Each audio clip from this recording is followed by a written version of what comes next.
A Lexington jury finding Nicolle Sanchez-Peralta guilty of murder today in the death of Sanaa Amenhotep. News 19's Peyton Lewis tells us more. I feel a sense of relief for not having to live the nightmare 3 times as, previously predicted.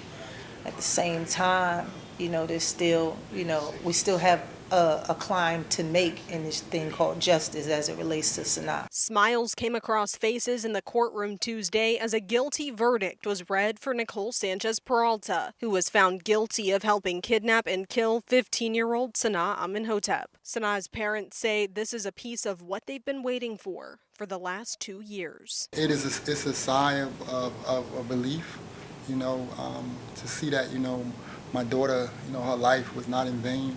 Sanchez-Peralta was tried as an adult and pled not guilty. They say she and 2 other men lured Sanaa out of her home, shot and killed her, then buried her in a rural part of Lexington County just off I-20. During the trial, the defense tried to argue that Sanchez-Peralta had been abused by one of the other suspects, her boyfriend, Travion Nelson, and was forced to participate in the crime. The prosecution, however, said she was a willing participant in the murder. After 6 days of testimony and evidence being presented, the decision was left up to the jury. They were charged after 1 o'clock and started their deliberations at around 1:45. It would take them only about 30 minutes to make their decision.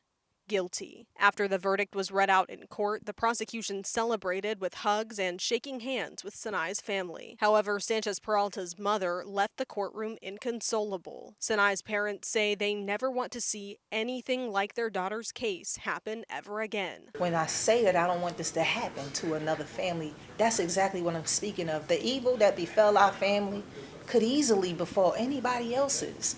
And that's why it's so important, for justice to be served in this particular case, is because the act itself was so gruesome. Judge Deborah McCaslin has set a tentative date for sentencing on June 30th. Reporting in Lexington, Peyton Lewis, News 19 WLTX.